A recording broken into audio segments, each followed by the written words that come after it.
ये आकाशवाणी है। कोविड-19 विशेष कार्यक्रम के अंतर्गत प्रस्तुत है कोरोना वायरस संक्रमण की वर्तमान स्थिति पर चर्चा। इसे प्रस्तुत कर रहे हैं आकाशवाणी संवाददाता सिद्धार्थ सिंह। इस कार्यक्रम में आमंत्रित स्वास्थ्य विशेषज्ञ हैं जयपुर के सवाई मानसिंह चिकित्सा महाविद्यालय में प्रोफेसर डॉक्टर रमन शर्मा। नमस्कार श्रोताओं, भारत में इस समय कोरोना के विरुद्ध विश्व का सबसे बड़ा वैक्सीनेशन प्रोग्राम चल रहा है। यहाँ एक खास बात बता दें कि भारत में अब तक 58 लाख से ज्यादा लोगों को कोविड के टीके लगा दिए गए हैं। वहीं दूसरी ओर अच्छी खबर यह है कि देश में कोविड से स्वस्थ होने की दर 97% से भी ज्यादा हो गई है। कोरोना के नए मामलों में भी लगातार कमी आ रही है और पिछले 24 घंटों के दौरान लगभग 11,000 कोरोना के नए मामलों की पुष्टि हुई है।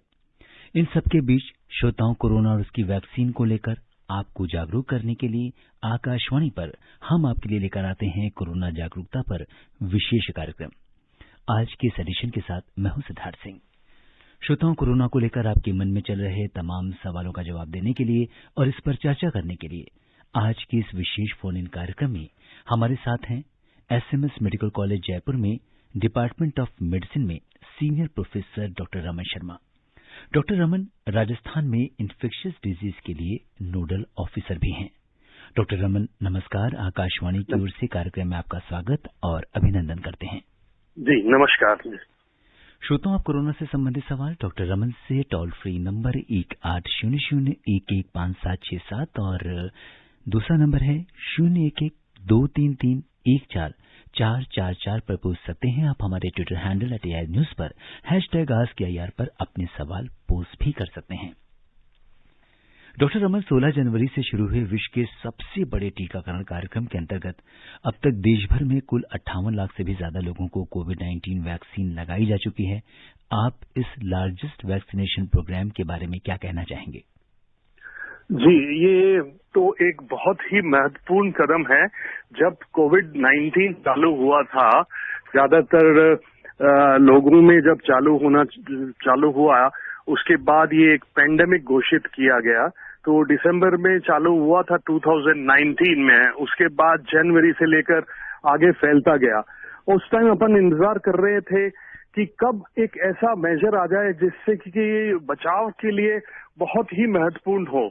तो ये वैक्सीन जो है, डेवलपमेंट प्रोग्राम जो है, वो जनवरी से चालू हुआ था 2020 में, क्योंकि उस टाइम जीनोमिक स्ट्रक्चर इस वायरस का पता चल गया था और जनवरी एंड से लेकर मार्च के बिगनिंग में काफी युद्ध स्तर पर वैक्सीन बनाने के लिए कार्य होने लगा था। तो ये वैक्सीन जो था, वो काफी दिनों से इंतजार था इसका और बहुत ही महत्वपूर्ण है कि ये वैक्सीन आ जाए और इससे प्रोटेक्टिव एफिकेसी जो लोगों में है वो बन पाए। जी, और डॉक्टर रमन, आप भी उस प्रायोरिटी ग्रुप में आते हैं जिन्हें सबसे पहले वैक्सीन लगाई जा रही है। कि आपको वैक्सीन आपने लगवाई है, और अगर लगवाई है तो आपका अनुभव कुछ कैसा रहा है? जी हाँ, सबसे पहले 16 जनवरी को श्री माननीय प्रधानमंत्री जी ने जब इनॉग्रेशन किया था 16 जनवरी इस साल 2021 में, उसी दिन हमने एसएमएस मेडिकल कॉलेज हॉस्पिटल में वैक्सीन लगवाया था। मेरे साथी डॉक्टर्स ने भी लगवाया था जी। और बड़ा ही एफर्टलेस, कोई परेशानी नहीं हुई लगाने में और बहुत ही अच्छी तरह से हमारे पास सुविधाएं थी। बहुत मॉडल वैक्सीनेशन सेंटर बनाया गया था और बिल्कुल कोई परेशानी नहीं हुई। वैक्सीन लगने के बाद आधे घंटे तक हमें वहीं रखा गया था और ऑब्जर्वेशन में रखा गया था, पर किसी तरह की कोई परेशानी नहीं हुई। थोड़ी सी देर के लिए जब जैसे सुई लगती है थोड़ी सी, तो वो आधे घंटे तक थोड़ा सा मामूली वो ऐसा एहसास हुआ कि यहाँ कुछ हल्का सा दर्द है। पर्टिकुलरली अगर आप हाथ लगा के देखो तभी पता चलता था। उसके अलावा मुझे तो कोई परेशानी नहीं हुई। मैंने मेरे दूसरे साथियों से भी पूछा, उनके भी कोई मामूली सा हाथ पांव में दर्द कुछ घंटों के लिए रहा और छोटे 1-2 जनों को सिर दर्द मामूली। तो ये सब माइनर साइड इफेक्ट्स हैं और हमें किसी को भी बुखार नहीं आया। पर एक वैक्सीन लगने के बाद कुछ लोगों में बुखार भी आ सकता है, तो इसमें कोई बिल्कुल चिंता की बात नहीं है। और उसके बाद तो बिल्कुल नॉर्मल एक्टिविटी, हमने अपना शाम को काम भी किया और पूरी दिनचर्या इफेक्टिवली निभाई। कोई परेशानी का सामना नहीं करना पड़ा। जी डॉक्टर रमन, आपने तो खुद वैक्सीन लगवाई और आपने अपना अनुभव हमारे श्रोताओं के साथ साझा किया, और जैसा कि आप बता रहे हैं कि किसी बहुत ज़्यादा कोई साइड इफ़ेक्ट्स नहीं हैं, और जैसा कि आम वैक्सीन्स में होता है कुछ छोटी मोटी चीज़ें होती हैं, उसी तरह का अनुभव आपका रहा है। लेकिन ऐसे में बहुत सारे लोग जो सोशल मीडिया और दूसरे माध्यम से इन वैक्सीन के बारे में तरह तरह की भ्रामक खबरें फैला रहे हैं, तो आपकी बात सुनने के बाद तो ऐसा लग रहा है कि वो उन लोगों से आप क्या कुछ कहेंगे? जी, ऐसा है। देखिए, ये जो वैक्सीन बनाया जाता है, नॉर्मल प्रोसेस में 5 से 10 साल तक लगते हैं, पर क्योंकि सारे विश्व में बड़ा युद्ध स्तर पे इसको काम हुआ है, इतना डेडिकेशन हुआ है साइंटिस्ट द्वारा, तो वो बड़ा जबरदस्त उन्होंने काम किया है, और रैपिड ट्रायल्स करके, जो कि बिल्कुल इफेक्टिव है। ऐसा नहीं है कि ये ट्रायल्स जो हुई हैं वो उनकी कोई साइंटिफिक वैल्यू नहीं है, बड़ा साइंटिफिक फाउंडेशन है पूरे वर्ल्ड ओवर में, और बहुत अच्छी तरीके से इसको डेवलप किया गया है। इतना जल्दी रिकॉर्ड टाइम में कोई वैक्सीन बनाना और इतना एफिकेसी के साथ बनाना, कि मतलब more than 90% efficacy, protective efficacy है, तो ये तो साइंस का एक कमाल ही है। और इसमें कई तरह की बातें लोग सोशल मीडिया में उठा लेते हैं कि भाई इस वैक्सीन में ये मिला हुआ है, कुछ और एलर्जिक रिएक्शन हो जाएंगे, या ये इफेक्टिव नहीं है, ट्रायल भी बहुत जल्दी जल्दी कर दिया है, ये तो इन्होंने बहुत जल्दी बना दिया है। तो इस तरह की बातों से बिल्कुल दूर रहना चाहिए, क्योंकि बिल्कुल ये साइंटिफिक तरीके से बनाया गया है, प्रोटेक्टिव एफिकेसी इसकी प्रूवन है। इसको फेज 1, फेज 2, फेज 3 ट्रायल के द्वारा जब लाया जाता है मार्केट में, लोगों में, पब्लिक में, तब ये बिल्कुल इफेक्टिव स्टेज पे होता है, और ऐसी कोई परेशानी की बात नहीं है। सिर्फ सोशल मीडिया आजकल कुछ ऐसी भ्रांतियां फैला देते हैं जिससे कि आपका मनोबल थोड़ा सा डगमगा जाता है। जी। तो इसलिए ऐसे कोई घबराने की बात नहीं है, इसमें बिल्कुल सेफ है, साइंटिफिकली प्रूवन है, साइंटिफिक टेस्टेड है, और इसमें प्रोटेक्टिव एफिकेसी भी देखी गई है, इसलिए परेशानी वाली कोई भी बात नहीं है, ये मैं कॉन्फिडेंस के साथ कह सकता हूँ। जी बिल्कुल डॉक्टर रमन, इसीलिए हम इस कार्यक्रम के माध्यम से आप जैसे एक्सपर्ट्स को बुलाते हैं, और चूंकि आप जो पहला प्रायोरिटी ग्रुप है उसमें आप लोग शामिल हैं, तो जो खुद का आपका अनुभव है जब आप साझा करते हैं तो वो दूसरों के लिए प्रेरणा बनता है। और डॉक्टर रमन, जिन लोगों को 16 जनवरी को टीका लगाया गया था, जिसमें आप भी शामिल हैं, उनके टीकाकरण की दूसरी खुराक भी इस महीने की 13 तारीख से शुरू होनी है। तो आपसे जानना चाहेंगे कि दोनों वैक्सीन की जो डोज है उनके बीच कितना अंतराल होता है, और इसके लिए आपको कैसे SMS के माध्यम से कैसे सूचना मिलती है कि कब आपका क्या ड्यू है? जी, सबसे पहले तो फर्स्ट वैक्सीन लगाया जाता है, जैसे आपने बताया 16 जनवरी को, और नेक्स्ट जो ड्यू है वो 13 फरवरी। 28 डेज एक प्रोटोकॉल फिक्स होता है किसी भी ट्रायल का, मतलब ड्रग्स की जो ट्रायल होती है, वैक्सीन की ट्रायल होती है, फेज 1, फेज 2 जब पास हो जाती है, तो उसमें ड्यूरेशन फिक्स किया जाता है कि इस वैक्सीन को 28, अपने पास जो कोविशील्ड और कोवैक्सीन है वो 28 दिन के अंतराल पे लगाया जाता है। तो 13 फरवरी को जो फर्स्ट बैच वालों का वैक्सीन लगाया जाएगा। इसमें हमें अपने आप इंफॉर्मेशन आ जाती है SMS के थ्रू, और इन्फॉर्म किया जाता है टेलीफोनिकली भी इन्फॉर्म किया जाता है कि आपको वैक्सीन लगना है। तो 28 दिन का इंटरवल अभी है। इसमें ऐसा है, जैसे पहला डोज लगाया आपने तो उसमें पार्शियल इम्यून रिस्पॉन्स होता है, मतलब थोड़ा सा, इतना एकदम से एग्जैक्टली पूरी एंटीबॉडीज जो प्रोटेक्टिव हैं वो एकदम से नहीं बनती हैं, पर धीरे धीरे बनती हैं। अब जो सेकंड डोज लगाई जाएगी उसमें बूस्टर डोज कहेंगे इसको, सेकंड बूस्टर डोज, उससे क्या है, इम्यूनिटी एकदम से और स्ट्रांग हो जाएगी। जो प्रोटेक्टिव एंटीबॉडीज हैं वो बहुत अच्छी बन जाएंगी 2 डोजेस का। तो ये बेसिकली एक साइंटिफिक रैशनल है कि 2 डोजेस लगाई जाती हैं। जो सेकंड डोज लगने के 14 दिन बाद प्रोटेक्शन बहुत अच्छा हो जाएगा, जो कि साइंटिफिकली प्रूवन है। जैसे mRNA वैक्सीन, मॉडर्ना वगैरह वैक्सीन जो लगे अमेरिका में, उनमें भी 14 डेज बाद प्रोटेक्टिव वैक्सीन 95% है। अपने जो कोविशील्ड है और कोवैक्सीन है, दोनों में बहुत अच्छी प्रोटेक्टिव एफिकेसी है 14 days after the second dose. इसलिए जरूरी है कि सेकेंड डोज भी लगाई जाए, ये बहुत इंपॉर्टेंट है।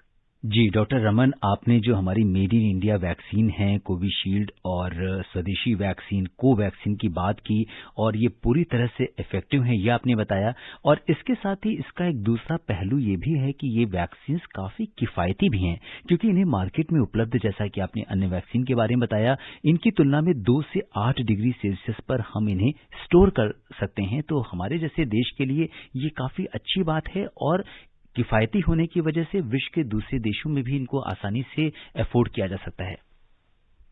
जी जी, बिल्कुल सही है, क्योंकि आपने देखा ही होगा कि दूसरी नेबरिंग कंट्रीज को भी अपन लोग एक्सपोर्ट कर रहे हैं, और ये तो बहुत ही अच्छा स्तर पे अपना जल्दी से काफी लोगों को कवरेज हो गया है। इंडिया का नंबर आउटस्टैंडिंग रहा है कि वैक्सीनेशन में इतना जल्दी लोगों को पीछे अपन छोड़ रहे हैं कि दूसरी कंट्रीज में, हालांकि बहुत पहले चालू हो गया था, पर अपन ने जो प्रोग्रेस अचीव करी है वो काफी अच्छी है वैक्सीन के लिए, और बहुत अच्छा होने की वजह, बहुत सस्ता और इफेक्टिव होने की वजह से इसमें कोई बिल्कुल संदेह नहीं रह जाता, और बहुत ही बढ़िया काम हुआ है ये। जी, और डॉक्टर रमन, जैसे कि आपने खुद भी टीका लगवाया, तो इसके लिए इस समय कोविन ऐप की बहुत चर्चा है, जिसके माध्यम से हम अपना रजिस्ट्रेशन करते हैं, हमें इंफॉर्मेशन आती है, बाद में टीका लगवाने के बाद हमें सर्टिफिकेट भी मिलता है।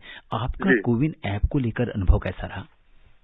जी, हमारे लिए शुरू में तो, क्योंकि एक लार्ज स्केल पे थे, हमारा एक बड़ा सेंटर है, तो उसमें कोई परेशानी नहीं आई थी, और छोटे मोटे जो हिकअप्स थे, छोटी मोटी परेशानियां थी, वो उसी वक्त गवर्नमेंट से डिस्कस करके और वो बिल्कुल रेक्टिफाई हो गई थी। तो इसलिए बहुत स्मूथ फंक्शनिंग है। शुरू में जब भी स्टार्ट होता है कोई प्रोग्राम, छोटा मोटा मामूली परेशानियां जरूर आ जाती हैं, पर वो तुरंत रेक्टिफाई भी हो गई थी, और बड़ा ओपन लिबरल एटीट्यूड रहा है सेंट्रल गवर्नमेंट का भी और स्टेट गवर्नमेंट्स का भी, यही कहना चाहूंगा मैं इस बारे में। जी, और इस बीच डॉक्टर रमन, बहुत सारे हमारे देश भर से श्रोता जुड़ रहे हैं कार्यक्रम से, और हमारे कार्यक्रम में आज के जो पहले कॉलर हैं वो बिलासपुर से प्रदीप गुप्ता जी हैं। प्रदीप जी नमस्कार, कार्यक्रम में आपका स्वागत है। हेलो सर, नमस्कार सर। जी प्रदीप जी, बताइए क्या जानना चाहते हैं आप?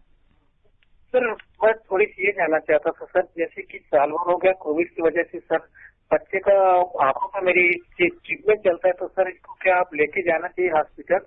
और दूसरा सवाल था सर कि क्या वैक्सीन के अलावा और दवाइयाँ हमारे भारत में रिसर्च चल रही है क्या?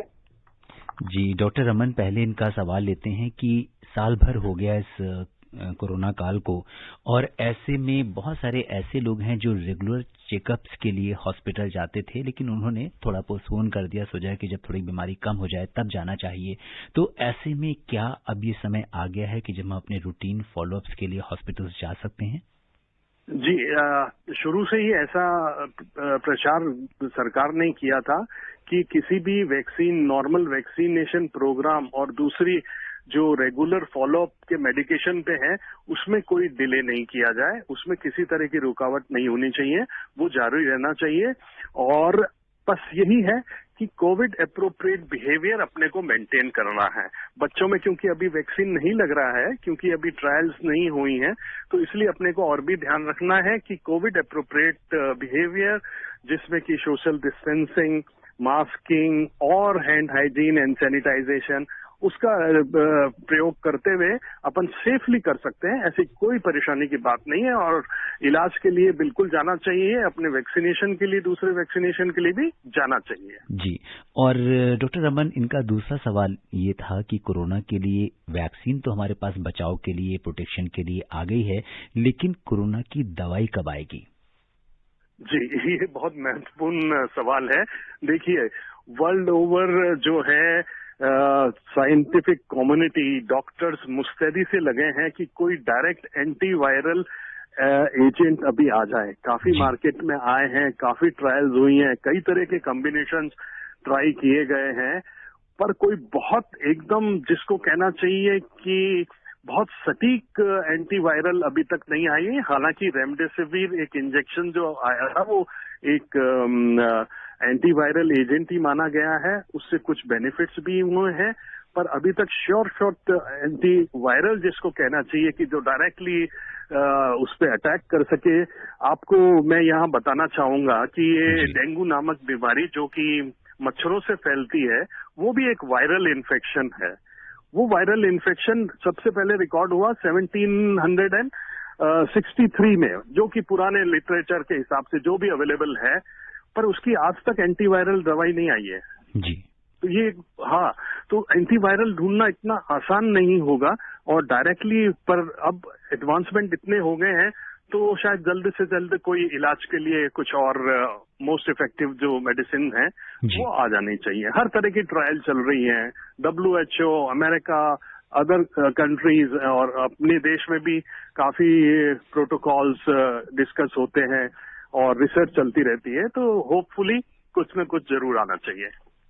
जो श्रोता हमसे कार्यक्रम में अभी भी जुड़े हैं उन्हें हम बता दें कि कोरोना जागरूकता श्रृंखला के आज के इस विशेष कार्यक्रम में श्रोताओं के सवालों का जवाब दे रहे हैं SMS मेडिकल कॉलेज जयपुर में डिपार्टमेंट ऑफ मेडिसिन में senior professor doctor Raman Sharma.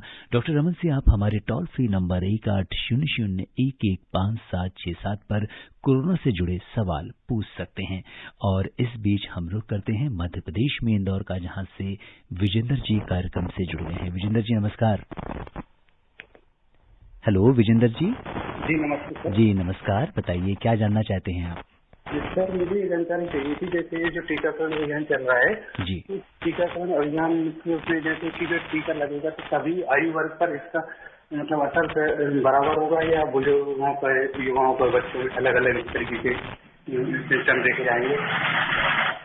जी डॉक्टर रमन, ये बहुत महत्वपूर्ण इन्होंने सवाल पूछा है कि जब हम कोई वैक्सीन लगवाते हैं तो उस वैक्सीन का अगर हम स्पेक्ट्रम की बात करें कि हर आयु वर्ग के लोगों के ऊपर क्या वैक्सीन का असर अलग अलग होता है, युवाओं में अलग होता है, बच्चों में अलग होता है, बुजुर्गों में अलग होता है? जी, यहाँ मैं दो ग्रुप्स की बात करूंगा। एक तो elderly individual 65 years and above, तो उसमें ये दूसरे जो वैक्सीन हैं, न्यूमोकोकल वैक्सीन वगैरह या इन्फ्लुएंजा वैक्सीन, ये कहते हैं कि इतनी अच्छी इम्यूनिटी प्रोटेक्ट नहीं बना पाते हैं, पर फिर भी इनका लगाना तो जरूरी होता ही है, पर उसमें जो बॉडी माउंट करेगी एंटीबॉडीज, इम्यूनिटी, वो बहुत ज्यादा इफेक्टिव भले ही ना हो, पर फिर भी कुछ हद तक इन्फेक्शन और डिजीज को रोकने में काफी मदद करेगी। दूसरा चिल्ड्रन, ये बेसिकली जो अभी इन्फ्लुएंजा और ये है एडल्ट वैक्सीनेशन है। चिल्ड्रन में अपन वैक्सीन लगवाते ही हैं, यूनिवर्सल इम्यूनाइजेशन प्रोग्राम जो चलाते हैं, तो उसमें कोई ऐसी दिक्कत नहीं है। पर अपने को बस यही देखना है कि एल्डरली इंडिविजुअल में इतना रिस्पॉन्ड नहीं है, पर फिर भी कुछ पार्शली तो रिस्पॉन्ड करेंगे ही करेंगे, तो बचाव तो होगा ही होगा जी। और दूसरा ग्रुप मैं बताना चाहूंगा, इम्यूनोसप्रेसेंट दवाइयों पे जो हैं या इम्यूनोसप्रेसिव स्टेट्स में जो लोग हैं, उनमें भी एंटीबॉडी कम बनती है, पर इसका ये मतलब नहीं कि हम उन्हें वैक्सीन न लगाएं। कॉन्ट्रा इंडिकेशन नहीं है इम्यूनोसप्रेसिव स्टेट, जैसे कि कुछ ब्लड कैंसर या लंग कैंसर के मरीज हैं या कुछ दवाइयां ले रहे हैं इम्यूनोसप्रेसेंट, कैंसर कीमोथेरेपी ले रहे हैं, उनमें भी लगना चाहिए, क्योंकि वो एक रिस्क ग्रुप होता है। रिस्क ग्रुप को अपने को प्रोटेक्ट करना है, कम से कम पार्शियल प्रोटेक्शन तो उनको मिलेगा ही। जी, और अब हम रुख करते हैं उत्तर प्रदेश में लखनऊ का, जहां से लखन जी हमारे साथ कार्यक्रम में जुड़ गए हैं। लखन जी नमस्कार। नमस्ते सर, प्रणाम सर। जी लखन जी, बताइए क्या जानना चाहते हैं आप? सर मैं लखनऊ से हूँ। मैं ये कह रहा हूँ कि ये गवर्नमेंट ऑफ इंडिया का अनाउंसमेंट है कि 98% लगभग रिकवरी रेट हो गया है जी। और 11,000 करीब, लेकिन न्याय केस भी आ गए हैं और फर्टिलिटी 200 के आसपास आ गई है जी। और एक्टिव केसेज लगभग 1.5 लाख हैं देश में। लेकिन सर ये लखनऊ में एक भ्रांति ऐसी फैल रही है कि ये कोरोना खत्म हो रहा है, वैक्सीन आ गई है, तो लोग एटीट्यूड बिहेवियर का बहुत कम इस्तेमाल हो रहा है। इसमें शासन को थोड़ा सर अलर्टनेस जारी करना पड़ेगा लोगों के लिए, क्योंकि ये लोग छींक भी रहे हैं और मार्केट में social distancing, Covid attitude behaviour का पालन नहीं हो रहा है। इससे बहुत डर भी लगता है। जैसे हम 61 ईयर्स के हैं तो सोशल मूवमेंट में दिक्कत बहुत है सर। जी बिल्कुल लखन जी, आपकी चिंता बिल्कुल स्वाभाविक है। और डॉक्टर रमन, जैसा कि आप पहले भी कह रहे थे कि वैक्सीन भले ही आ गई है और हमारे देश में केसेस भी बहुत कम हो गए हैं, रेट ऑफ रिकवरी भी 97% से बहुत से ज्यादा पहुंच गया है, लेकिन ऐसे में कोविड अप्रोप्रिएट बिहेवियर को हमें अपनाना होगा। आप क्या कहेंगे? जी बिल्कुल, आपने जो बात कही वो बिल्कुल सही है कि लोगों में थोड़ा सा डर कम हो गया है, और क्योंकि अपना दुश्मन कमजोर है तो इसलिए अपने को और भी ज्यादा सतर्क रहने की जरूरत है, क्योंकि अपने को उसको जड़ से मिटाना है। जी ऐसा तो अगर कोई एनिमी अपना कमजोर है तो अपने को और भी ज्यादा प्रिकॉशन लेने चाहिए, अपन को और भी मुस्तैद रहना चाहिए। आपने बहुत सही फरमाया कि ये अपने को बड़ा एक्टिविटी, ये जो सोशल डिस्टेंसिंग और ये एकदम लिबरल एटीट्यूड हो गया है, तो इसमें तो Covid appropriate behaviour even after vaccination भी अपने को मेंटेन रखना पड़ेगा। ये बहुत जरूरी है। और इसमें जब अपन अब देख रहे हैं कि अब कम हो रहा है, कमजोर पड़ रहा है कोरोना, तो अपने को और ज्यादा सावधान रहने की जरूरत नहीं है, क्योंकि कुछ देशों में ये देखा गया है कि सेकेंड वेव चलने लग गई है। तो फॉर्चुनेटली अपने यहाँ अभी तक ऐसा कुछ भी नहीं हुआ है, पर फिर भी अपने को तैयारी तो रखनी पड़ेगी इस के लिए। जी, और डॉक्टर रमन, जैसा कि आप नोडल ऑफिसर भी हैं इस तरह की जो इन्फेक्शियस डिजीज हैं उनके लिए, तो आपका अनुभव कैसा रहा है कि जैसे जब हम कोविड अप्रोप्रिएट बिहेवियर का पालन करते हैं, मास्क लगाते हैं, हम सोशल डिस्टेंसिंग बनाए रखते हैं, या इस तरह की हैंड हाइजीन को मेंटेन करने की वजह से क्या दूसरी इन्फेक्शियस डिजीज जो हैं उनमें कुछ कमी आई है? जी, ऐसा है। ये जो अपन ने इतना अप्रोप्रिएट बिहेवियर एक अपनी निजी जिंदगी में ढाल लिया है, उसके कारण हमारा खुद का ही एक्सपीरियंस ये है कि दूसरे इन्फेक्शंस भी बहुत कम हो गए हैं। और दूसरे इन्फ्लुएंजा जो हर साल होता था, अभी तक तो हमें कोई केसेस देखने को नहीं मिले। तो ये एक बहुत ही अच्छी चीज है। जो भी रेस्पिरेटरी बॉर्न इलनेसेस हैं और दूसरी इलनेसेस हैं, अगर अपन साफ सफाई रखें, हेल्दी खाना खाएं, तो अपने को दूसरे इन्फेक्शन से भी बचाव हो सकेगा। जी, और अब हम रुख करते हैं उत्तर प्रदेश में बिजनौर का, जहां से आसिफ चौधरी जी हमारे साथ कार्यक्रम में जुड़ गए हैं। आसिफ जी नमस्कार। नमस्कार सर, और डॉक्टर साहब को भी नमस्कार। नमस्कार सर, मैं ये पूछना चाह रहा हूँ कि मतलब कहना था 14 साल के बच्चे के लिए वैक्सीन ही लगेगी या कोई दवाई आएगी?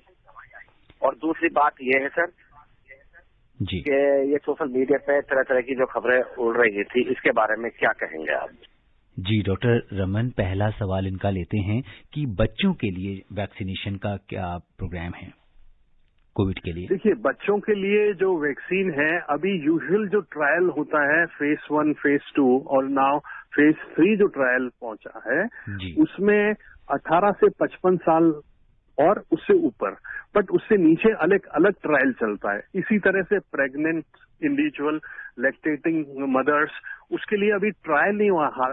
ये कोई नुकसानदायक नहीं है वैक्सीन, पर जब तक क्लिनिकल ट्रायल्स के रिजल्ट नहीं आए, जब तक साइंटिफिक बेसिस नहीं बन जाए कि हाँ चिल्ड्रन में भी ये फायदेमंद है, तब तक इसको अभी अपन, क्योंकि ये इमरजेंसी ऑथोराइजेशन हुआ है, इसलिए अभी चिल्ड्रन को इसमें इंक्लूड नहीं किया गया है। जी, और डॉक्टर रमन, हमारे एक श्रोता ने सोशल मीडिया पर यह सवाल पूछा है कि जो पोस्ट कोरोना केसेस हैं, अगर हम बात करें कि जो लोग कोविड से ठीक हो चुके हैं लेकिन अभी भी उनको कुछ प्रॉब्लम्स आती है, उन्होंने जिक्र किया है कि क्या इसका कोई डायबिटीज से भी इसका रिलेशन है कि कोरोना के पहले उन्हें नहीं था और बाद में हो गया, तो इसके बारे में ये एक मिथ है या इसमें कोई सच्चाई है? अच्छा जी, देखिए मैं बताऊं, एक तो पोस्ट कोविड जो कोविड से रिकवर कर गए हैं, इसको हम कुछ लोगों में 10% लोगों में पोस्ट कोविड सिंड्रोम कहते हैं, जिसमें कि हाथ पांव में दर्द, कभी कभार बुखार आना, थकान आना, मांसपेशियों में दर्द, हेडेक, और कुछ लोगों में पोस्ट कोविड फाइब्रोसिस नाम की बीमारी हो जाती है। पर सारी की सारी ये बीमारियां सेल्फ लिमिटिंग है, अपने आप ठीक हो जाती हैं। बहुत ज्यादा मामूली, अपने को उसमें जरूर डॉक्टर से कंसल्टेशन में रहना चाहिए और उसके लिए प्रिकॉशंस लेते रहने चाहिए, ब्रीदिंग एक्सरसाइज वगैरह। अब दूसरा सवाल ये था डायबिटीज का। ये बिल्कुल बहुत ही अच्छा सवाल पूछा है इन्होंने कि देखिए, कोविड जब होता है तो उसमें किसी तरह की दवाइयां दी जाती हैं। तो कुछ तो कोविड की वजह से डायरेक्टली, पहले कभी डायबिटीज नहीं हुई हो तो उसमें ब्लड शुगर बढ़ जाती है। तो उसमें अपने को रेगुलर मॉनिटरिंग करनी चाहिए और डॉक्टर की सलाह लेनी चाहिए। तो डायबिटीज के लोगों में ज्यादा होता है और डायबिटीज में अगर कोविड हो जाए उसके बाद क्या है कि उसमें थोड़ा सा ब्लड शुगर जो है वो हाई रहने लगती है, तो वो बड़ी इजीली कंटेन हो सकती है, उसमें कोई दिक्कत की बात नहीं है। कुछ दवाइयां हैं, इंसुलिन है, ओरल एंटी डायबिटिक ड्रग्स हैं, उससे कंट्रोल हो जाती है, पर वो कंट्रोल करना बहुत जरूरी है जब ही जाके कि कोविड का रिकवरी अच्छी होगी। जी, और इस बीच मध्य प्रदेश से नारायण जी हमारे साथ कार्यक्रम में जुड़ गए हैं। नारायण जी नमस्कार। नमस्ते सर जी, बताइए क्या जानना चाहते हैं आप? सर मैं ये जानकारी चाह रहा हूँ सर कि कोरोना की जो टीकाकरण का है, तो इस टीकाकरण के लिए ग्रामीण क्षेत्रों या दूर दराज के क्षेत्रों में ऐसी अफवाहें चलती रहती हैं जी कि कोरोना यहाँ इस सेंटर पर है, जो कुछ पैसे लेकर लोग अपनी ओर मतलब एक धंधा बनाना चाह रहे हैं इसको। तो सर इस तरीके की जो अनफेयर मीन्स होते हैं उनको सर किस तरीके से रोका जाए, जो सरकार द्वारा या कहाँ से जानकारी दी जाए, जो सरकार द्वारा ऐसा कोई प्रयास किया जा रहा है कि हम सही और सटीक जानकारी दे सकें? बिल्कुल, और आपको जो ये जानकारी सही और सटीक मिल रही है हमारे विशेषज्ञों के द्वारा, ये भी हमारा प्रयास है। अगर आप हमारे कार्यक्रम को रोजाना सुने तो आपको काफी जानकारी इसके बारे में मिलेगी। डॉक्टर साहब आप क्या कहना चाहेंगे? जी, मैं तो ये कहता हूँ कि हर चाहे किसी भी तरह की अफवाह हो उससे तो हमेशा सावधान रहना ही चाहिए, चाहे वो कोविड की हो चाहे दूसरी कोई किसी तरह की अफवाह हो, तो अफवाहों से तो बिल्कुल दूर रहना ही चाहिए। और सरकार जो है खूब अच्छी तरह से प्रयत्न करती है कि मीडिया के थ्रू कि सही मैसेज वहां तक जाए, और अफवाहों बार बार वो अफवाहें जो होती हैं उसका खंडन करती जाती है। तो हर तरह से प्रचार माध्यम से गांवों तक दूर दूर तक ये सरकार अपना काम कर रही है। जी, और इस बीच हमारे पास सोनीपत से महेंद्र सिंह जी कार्यक्रम में जुड़ गए हैं। महेंद्र जी नमस्कार। हेलो जी महेंद्र जी बताइए क्या जानना चाहते हैं आप? मैं सर एक्स सर्विसमैन हूँ जी, तो मुझे ये PCHS से मिलेगा कोविड या बेस हॉस्पिटल से? जी, एक सर्विसमैन हैं और जानना चाहते हैं कि इन्हें जो कोविड का टीका है वो कहाँ से मिलेगा। डॉक्टर साहब सॉरी, ये एक्स सर्विसमैन हैं और ये जानना चाहते हैं कि जो कोविड का टीका है इन्हें कब लगेगा या कहाँ से मिलेगा इन्हें? ये रिस्क ग्रुप में है या किस में है? जी, ये एक्स सर्विसमैन है और सेवानिवृत्त हो चुके हैं। सर्विसमैन है जी, तो ये आपके पास मैसेज आ जाएगा। अभी जो फ्रंटलाइन वर्कर्स हैं, एक्टिव वर्कर्स हैं, उनकी अभी प्रायोरिटी चल रही है। उसके बाद 50 प्लस रिस्क ग्रुप जिनमें कुछ बीमारियां हैं, और तो उसका प्रायोरिटाइजेशन वो होगा, वो आपके पास अपने आप मैसेज आ जाएगा। जी, और अब समय इजाजत नहीं दे रहा है कि हम इस चर्चा को आगे बढ़ाएं। चलते चलते डॉक्टर रमन, आप आकाशवाणी के श्रोताओं को क्या कुछ टिप्स देना चाहेंगे? जी, सबसे पहले तो ये मैं बताऊंगा कि देखिए, ये जब से कोरोना चालू हुआ है, कोविड-19 इन्फेक्शन, तब से सरकार और central government and state governments बड़ी मुस्तैदी से काम कर रही हैं, और दवाइयों का भी चल रहा है, उपयोग हुआ है। वैक्सीन बड़ा एक अच्छा जल्दी से जल्दी आ गया है जी। तो वैक्सीन लगवाना बड़ा जरूरी है। इसमें वैक्सीन हेजिटेंसी नाम की कोई चीज नहीं होनी चाहिए, और जहां जहां पे आपको कॉल आता है वैक्सीन लगवाने के लिए, वो लगवाना चाहिए, क्योंकि शुरू से ही हम इंतजार कर रहे थे कि कब वैक्सीन आएगा, कब वैक्सीन आएगा। जब आ गया है तो अपने को हेजिटेंट नहीं रहना चाहिए।